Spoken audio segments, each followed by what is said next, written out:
you guys so I can catch if anybody online is, waving my hand or something. Okay. All right, so we're kicking off a new series tonight called Loving God with Strength. Loving God with Strength. And our focus tonight is why you can't love God without your body and why the church thought that you could. So this is, we're going to spend 4 weeks on this basic theme of loving God with all of our strength, coming out of the Great Commandments, loving God with heart, soul, mind, strength. So tonight we'll look at why you can't love God without your body. Next week, cultivating love for the body. If the body matters, then the way we take care of it matters. Cultivating love with our body. So what does it mean to embody love to God? And then loving as the bodies of Christ. So just sort of exploring what it means to be, for our bodies to be the temple of the Holy Spirit, part of the body of Christ, and his arms, his legs, his feet in the world. So that's where we're headed over the next 4 Wednesday nights. This is part of a larger focus on Wednesday nights this year. So at various points throughout this year, we're going to stop and spend 4 weeks exploring one of the aspects of the Great Commandment and the call to love neighbor as well.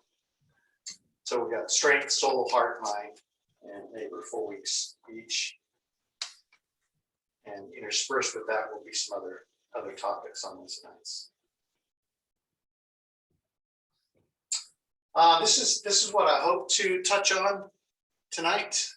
We'll see how the time goes. But number one, the general idea here that loving God with our strength, the call to love God with our strength, helps balance out the tension that we may feel between our culture's overemphasis on body and often our religion's underemphasis on body. We'll touch on the truth that part of being made in the image of God, part of imaging God in the world has to do with our bodies. We'll touch on the significance of the fact that Jesus imaged God with a body. And then we'll finish up by kind of looking at this false dichotomy that has become sort of woven into at least Western Protestant thinking. This false dichotomy between the spirit and the body, that the spirit, the soul is good, but the flesh or the body not.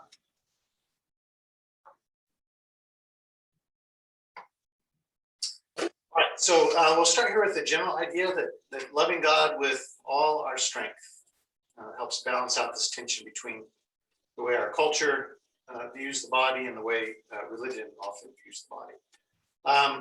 So let's just talk about what we see in the wider culture. What does the wider culture around us communicate about the body? Good or bad?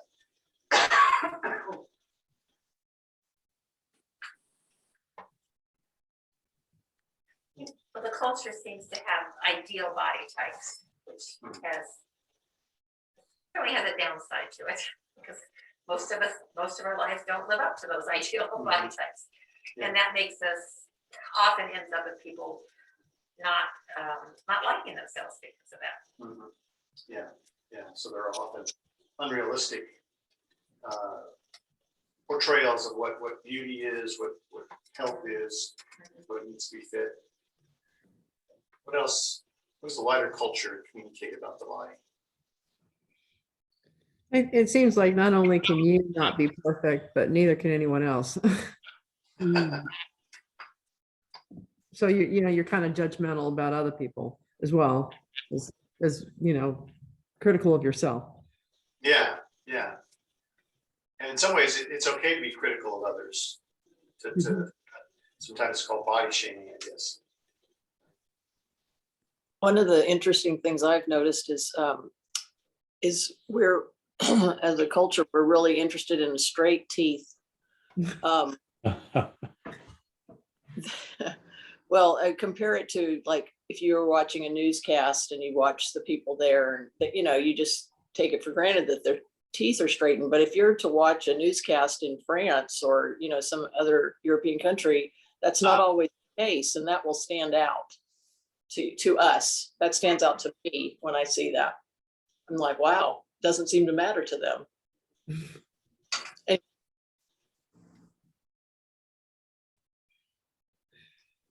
Yeah, good point.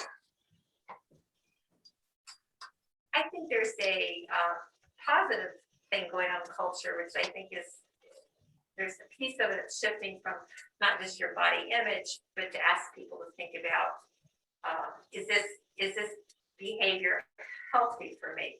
Not about, is this behavior gonna make me look good?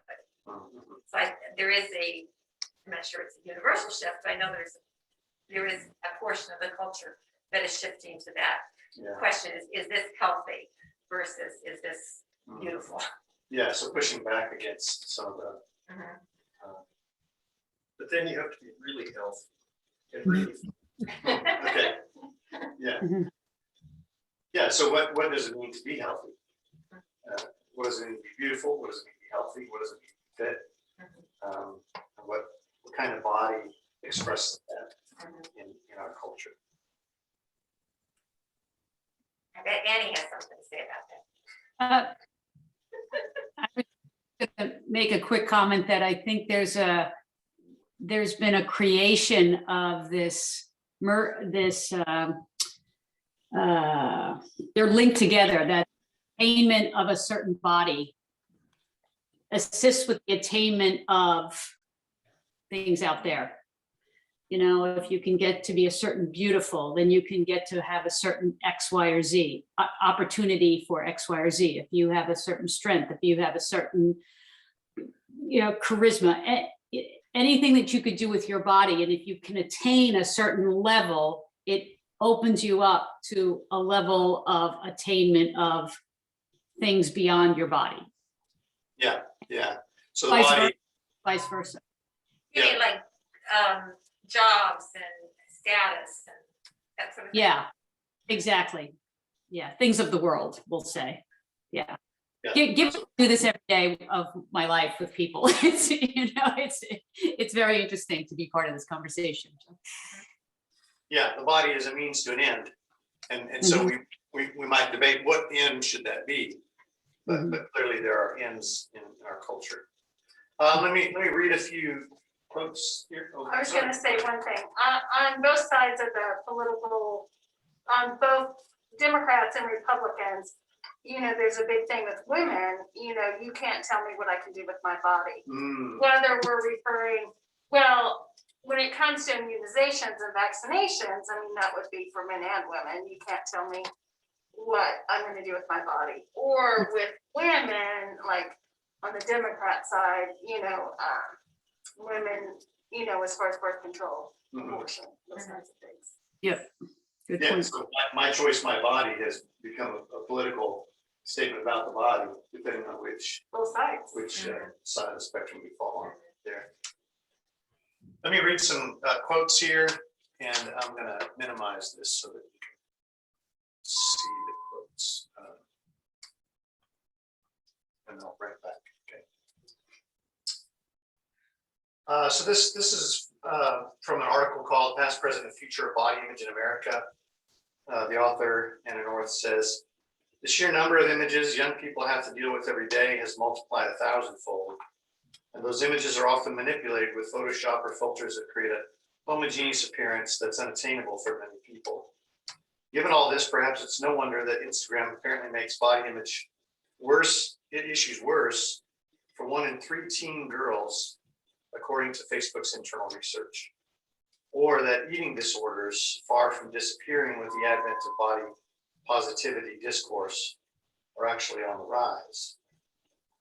Debates about body image in America go back long before today's millennial versus Gen Z divide. Indeed, the ideal of thinness first came to this country through the European slave trade, according to Sabrina Strings, a sociology professor at the University of California, Irvine, and author of "Fearing the Black Body, the Racial Origins of Fat Phobia." Beginning in the 18th century, Europeans were looking for ways to draw distinctions between themselves and the people around the world they had enslaved and colonized. could no longer rely on skin color alone, since generations of rape by colonists had led to a wide continuum of skin tones among people that European powers still wanted to control. So they started talking about weight.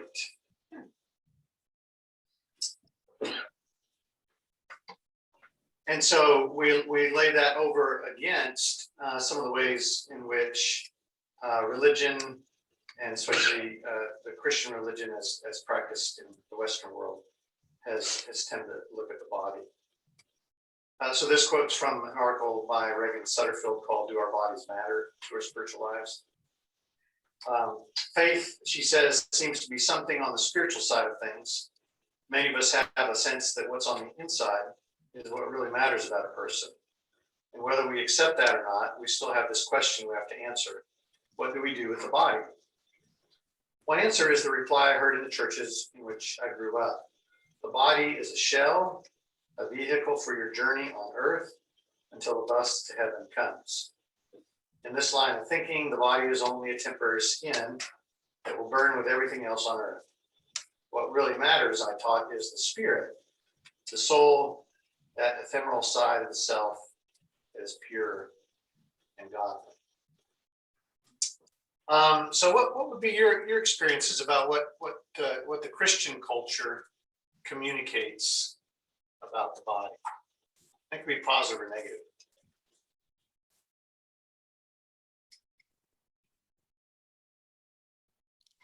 I'd say very little. One thing together. Sort of has ignored it. Yeah. Yeah, It's dangerous. Yeah.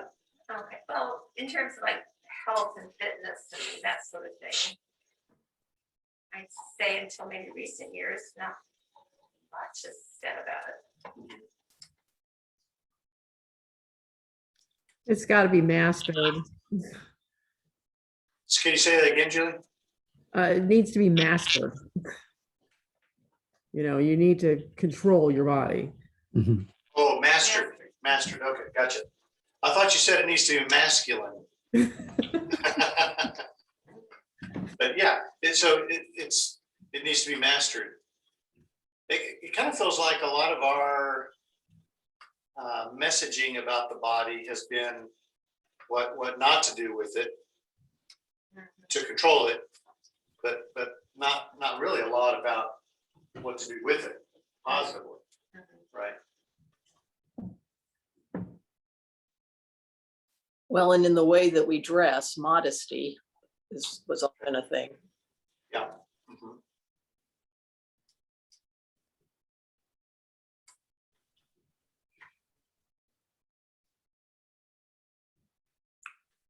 Used to go round and round at camp with the length of the shorts.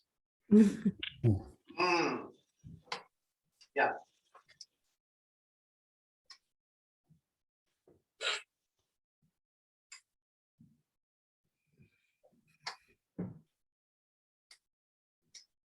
Okay, so let's look at this idea of loving God with all of our strength.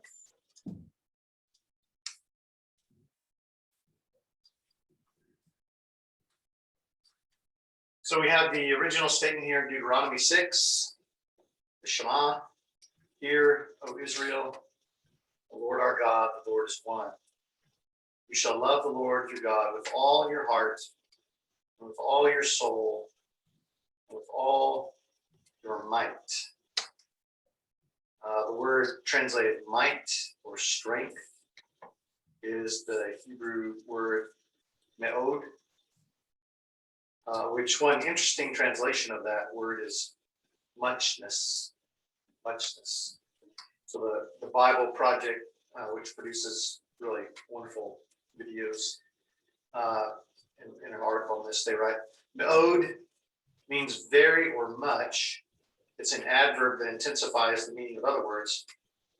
While it may sound funny, to love God with all your strength, ma'od, is to love him with all your muchness. It means to love God with everything you have, devoting every possibility, opportunity, and capacity to honor God. So I think understanding the word here is muchness broadens it to include all sorts of things. I mean, whatever is within our control can be used to love God, including the body. And the translation of it here is might or strength would kind of points in that direction.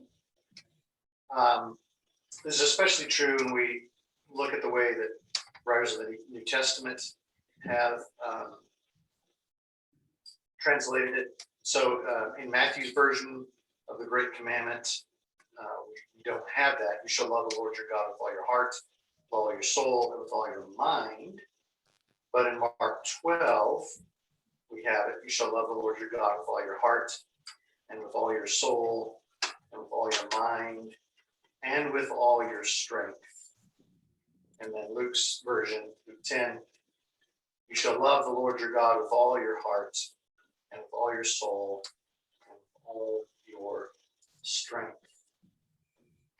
And so the word that they've chosen to use for strength, which would be their translation of the Hebrew concept of me'od, is iskus, which refers to the strength of the body, might, power, force, to be strong. And the Septuagint, which is the Greek translation of the Old Testament, when it translates me'od, it uses this Greek word iskus, strength, mighty power, capability. It's even used to translate the idea of wealth and material possessions, whatever you have a hold on, whatever's within your grasp here. And so Scott McKnight, in his book, The Jesus Creed, says this is what he calls the great commandment and the commandment to love the neighbor. He calls that the Jesus Creed. He says the Jesus Creed says we are to surrender in love to God with all our strength.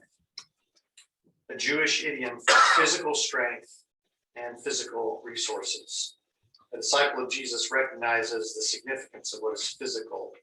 As Dallas Willard makes clear in several of his books, the body lies right at the center of spiritual life. The challenge for spiritual formation is for bodies to love God and others so that they honor God. So to love God with muchness, to love God with strength, would definitely include more than just the body, but it would definitely include the body, one of the primary expressions of our strength, our might, our power, our capacity in the world.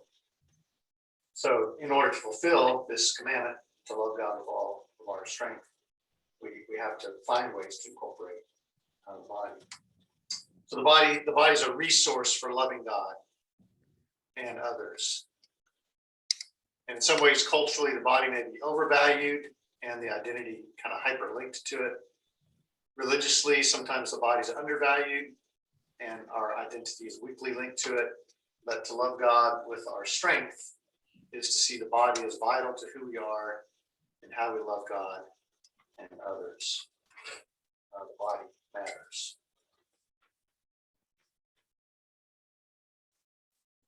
So let's look at that in terms of the creation account. Sam Alberry is the author of a book called What God Has to Say About Our Bodies. It's a whole book on this issue. I'd say 2/3 of the book is really good. One third of it is questionable. So it's hard for me to highly recommend it, but it is there's some thought provoking parts to it. But this quote here from Alberry, the Bible gives us unique insight to those who tend to see themselves, the real me, as the person they feel or believe themselves to be deep down inside. The body shows that their body is not incidental to who they are. And to those who have a ton of their identity invested in their body, the Bible shows that there's more to them than how they physically appear to others. Your body is not nothing, nor is it everything. In the Bible, our body is not an accessory to who we are. It is part of who we are.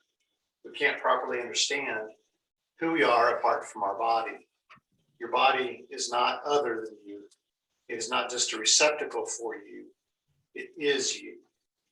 In the Bible, it's not just that you have a body. You are a body.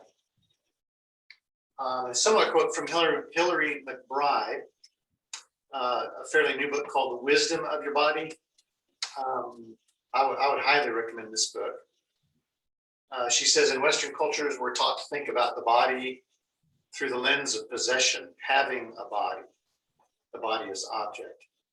The body is a thing, but there's another way of thinking about the body. In this way of thinking, the body is not something you have, but something you are. You are a body as subject. So let me just stop right there for a minute and just kind of toss this out. To you, what does that mean when you hear you are a body? Not that you have a body, but you are a body. I'd like to suggest that we think of Rick Cochran as an illustration of how important a body can be. A lot of who Rick is presented as a physically fit person who works really hard and does tough jobs and can lift heavy objects and, is not satisfied unless he's out working. And just imagine how this latest news will impact who he is, who he feels he is. In that case, John, when something happens to the body, something happens to the sense of self. Yeah, Sense of- worth a capacity or even being. I know that's true of Ben. Mm, I've ridden that tricycle around the block a couple of times myself. yeah.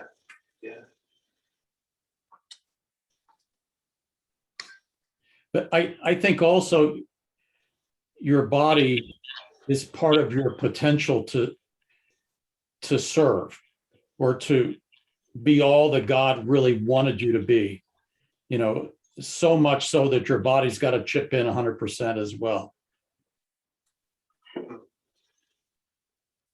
Yeah, this is odd, and I think maybe I could jump in here.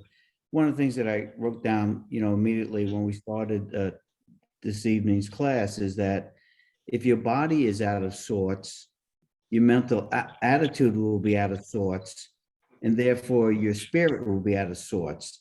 So, I just think they're all connected. And so that's the importance of your body. One of the things that I haven't heard yet is how you could improve the capacity of your body and your mental attitude and your spiritual strengths. Because I think if you just say, well, this is my body and this is what I got, I think you limit yourself. Yeah. One of the phrases that, I struggle with and I use myself is like, well, that's the best I can do. And I often say to myself and to others, really? Is that really the best that you can do?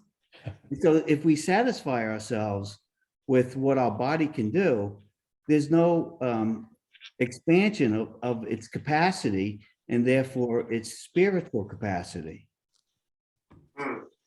Yeah, you said a lot there, Art, which is really unusual for you. But yeah, I so wrote it down. yeah, I think that the pointing us back to the interconnectedness of all of this really highlights the wisdom of the Great Commandment to love God with all of what and who we are, because it's all interrelated. And I think sometimes in Western Protestant Christianity, the neglect of the body or unhealthy view of the body affects everything else, the spirit and the soul and the mind as well. So we have to find ways to attend to the health of all of those.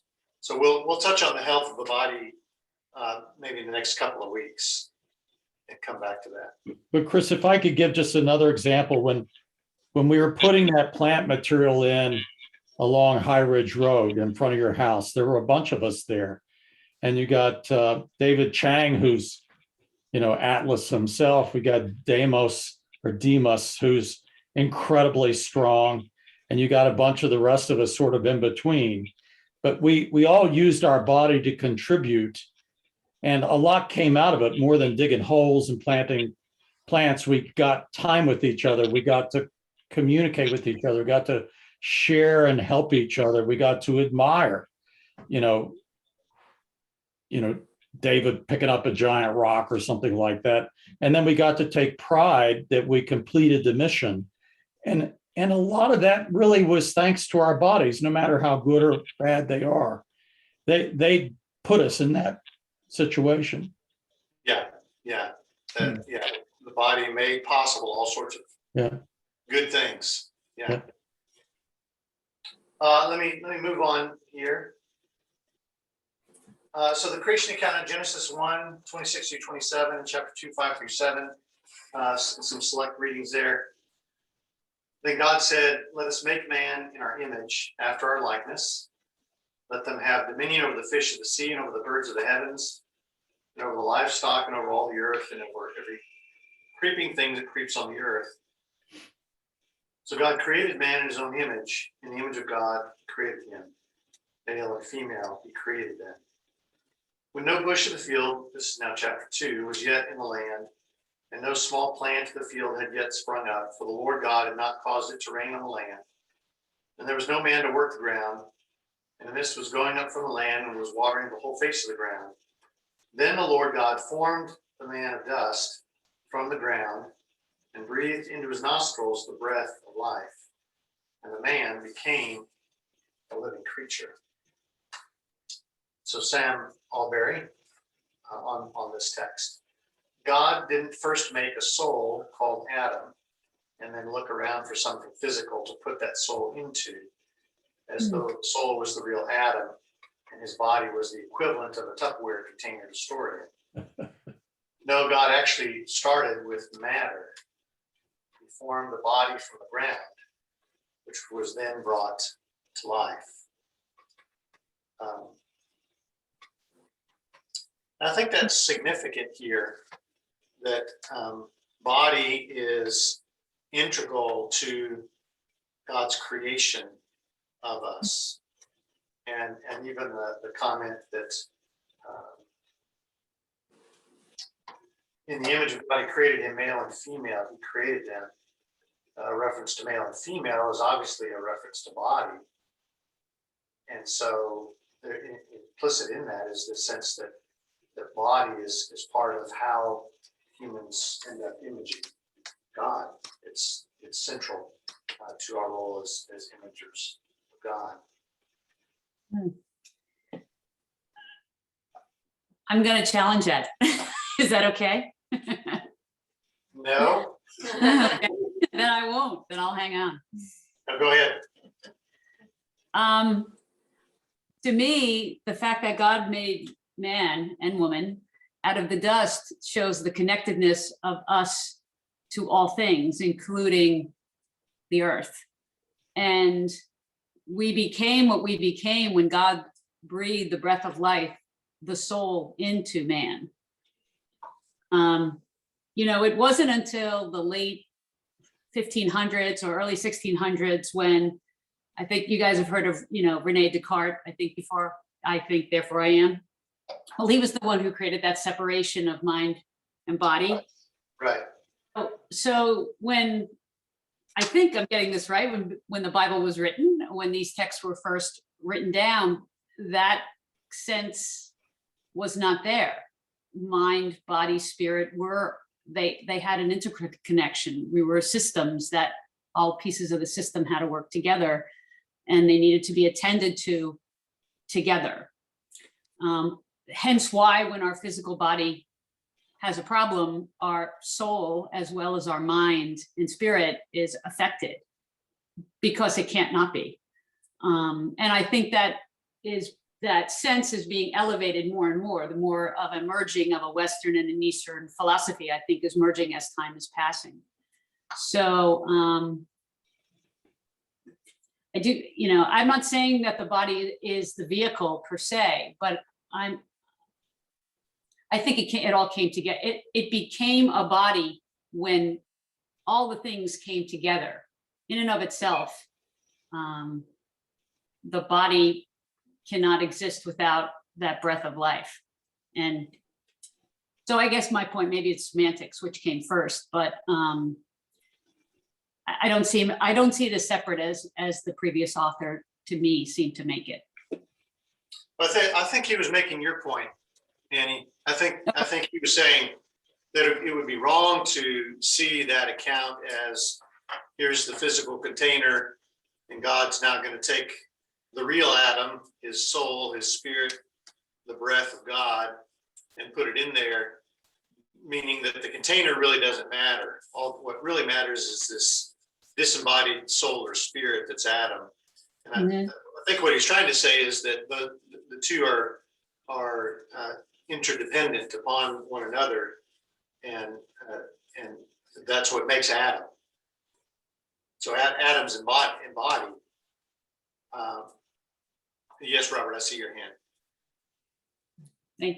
Thank you, Chris.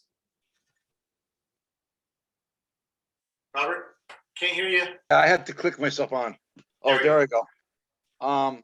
I just thought this is applicable here. It says, 1 Corinthians 3:16 says, don't you know that you yourselves are God's temple and that God's spirit dwells in your midst?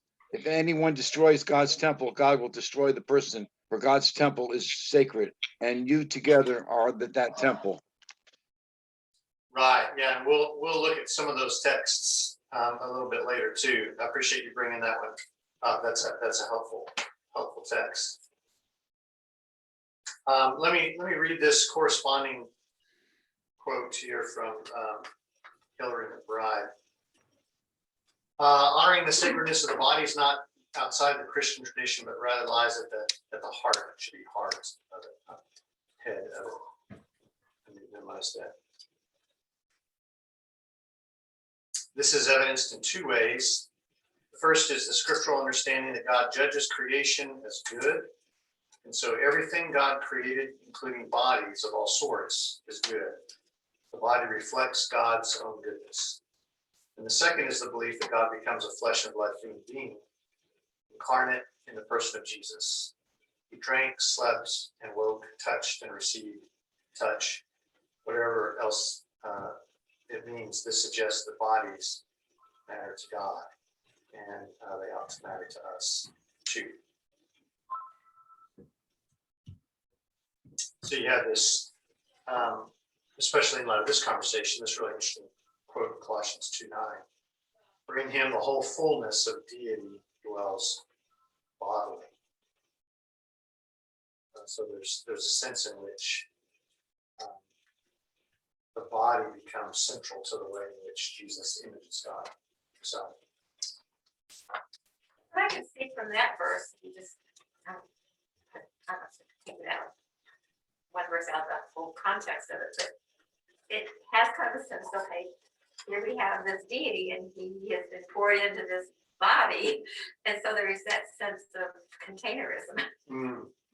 I mean, if you saw the previous person was saying it wasn't a Tupperware container, but I can see where out of that verse people could come to that. yeah.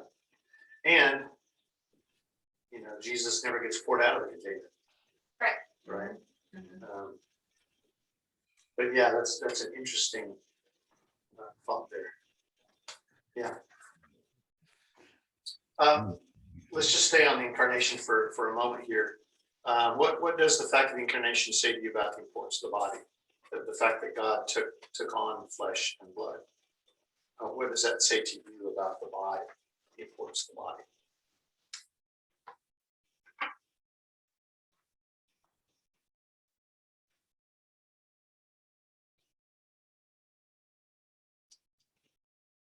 Well, it's sacred.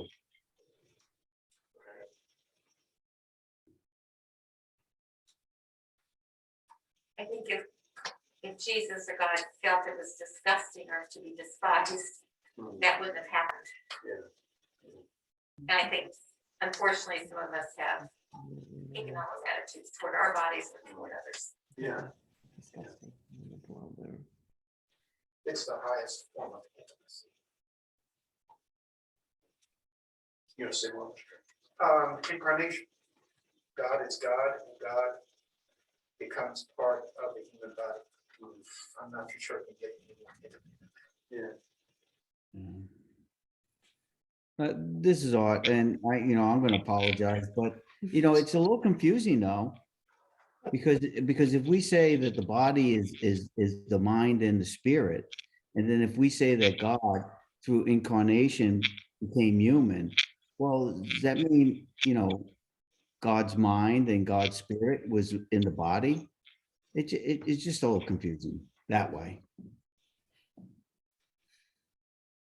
I agree with you, Art. It is confusing.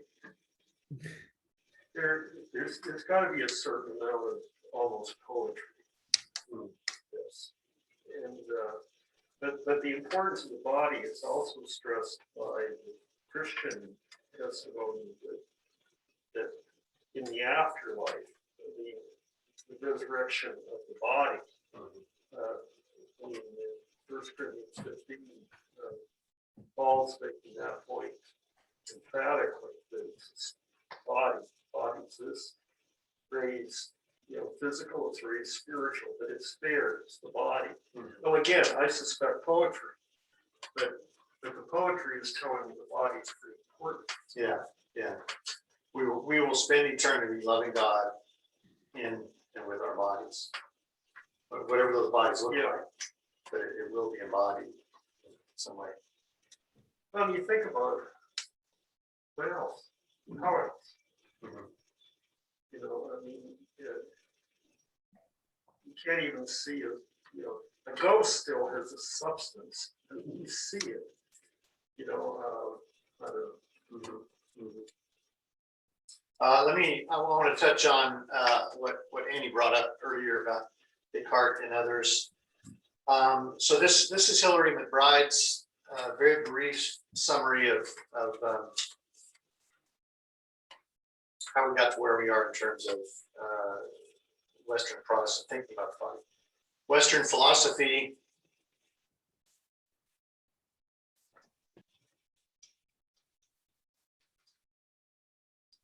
there we go. All right, Western philosophy and Gnostic religious thought influenced a popular line of thinking that goes something like this.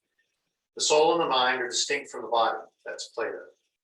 The mind is where truth is, but the body has needs, desires, and limitations. That's Descartes and some translations of Paul. Around the same time as Descartes lived, the Christian Reformation happened, which emphasized our mind's ability to grasp the who and what of God.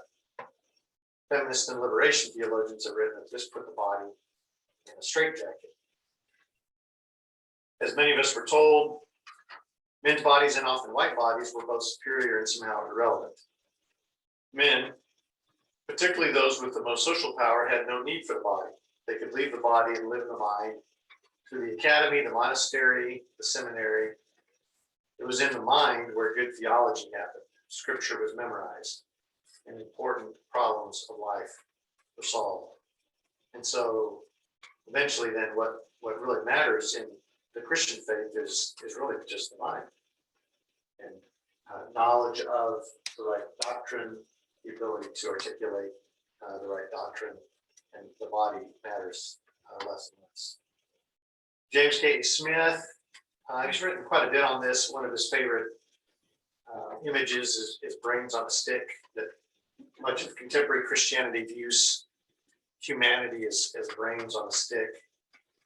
This is a couple of his colleagues and him talking about this issue. The unfortunate byproduct of the Protestant Reformation, I think, was this overemphasis on ideas, beliefs, doctrines, propositional truth, as you put it, as if that was the entirety of what orients us. And so then you kind of effectively start thinking about human beings as if they were brains on a stick. And then you sort of set up Christian worship for that, which is a few songs, and then sit down because we have to get as much information in your head as we can right now. So we need a 50-minute lecture to transfer all that informational, propositional data into your mind. So the worship service then is oriented around the brain on the stick, and really becomes disembodied. whereas more liturgical traditions engage the body and the movement of the body. A couple of texts here, 1 Corinthians 6:20 in the Message, and we'll come back to this one. Didn't you realize that your body is a sacred place, the place of the Holy Spirit? Don't you see that you can't live however you please, squandering what God paid such a high price for? The physical part of you is not some piece of property belonging to the spiritual part of you. God owns the whole works, so let people see God in and through your body. So I think that's the challenge that we're trying to take up in this class is, what does that mean? How do we let people see God in and through the body?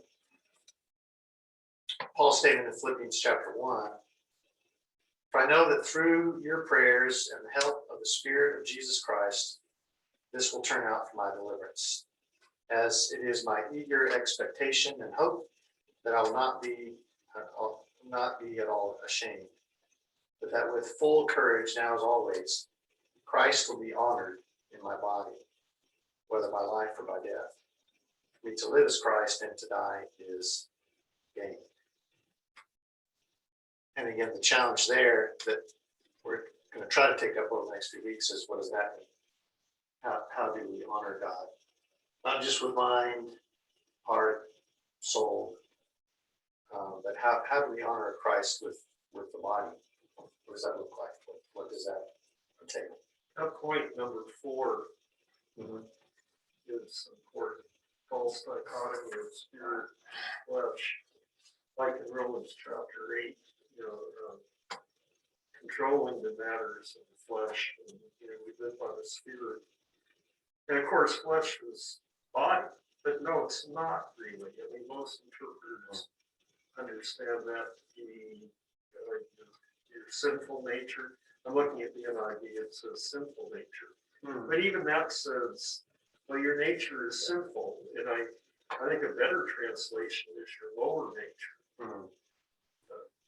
We're what you'll go with if you don't give it some spiritual thought.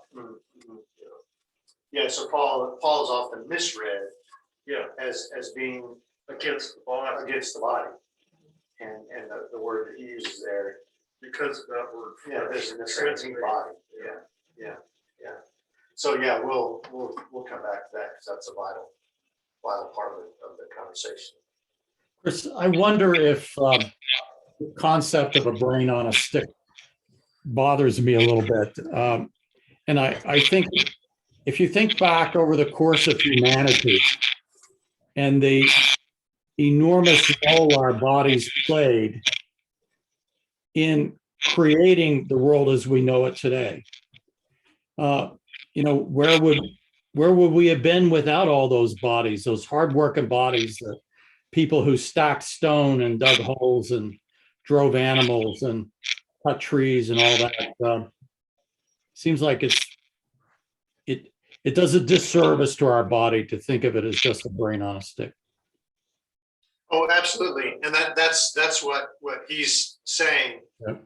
Is that Western Christian thought basically has led us to this distorted view of humans as a brain on a stick. The only thing that matters is the brain, but the true biblical view of what it means to be human is that the body is absolutely central to our experience and our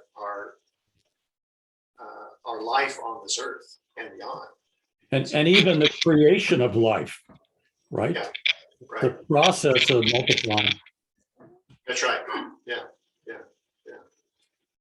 I think it's an interesting discussion we're having now that we had 20 years ago, because of computers and the internet and all the things we can do now virtually, because it's very much more mind than our. So you guys are there, and we are here physically engaged with each other in a different way than we can be engaged with the people on the screen. Yeah. And I don't want to.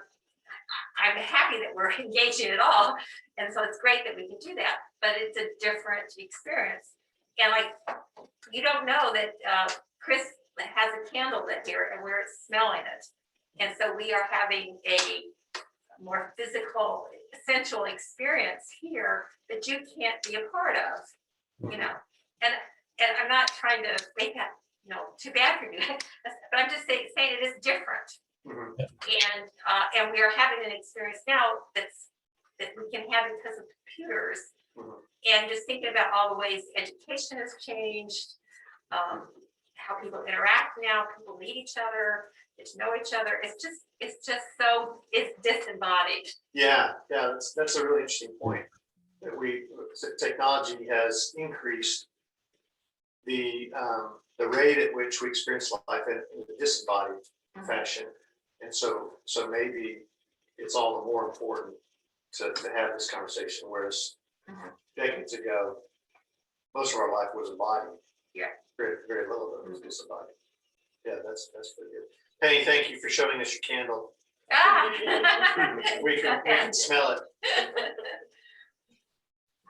Okay, let me make this last statement here. So loving God with all of our strength, including our bodies, has many implications. It includes caring for our bodies so we can have resources with which to serve and love God and neighbor. It includes a discipleship that involves more than propositions, and includes practice, habits, routines that involve the body. It affirms that all the skills we have in bodily form, from cooking to cleaning to fixing to painting, are all potential ways of loving God and others. And so what we'll do in the next remaining 3 weeks is try to flesh that out a little bit more. Okay. So any closing thoughts or questions? Thank you. All right. Really good to see all of you disembodied souls on the screen. Thank you for being with us tonight. Thank you. Uh, Sweet dreams. Miss you.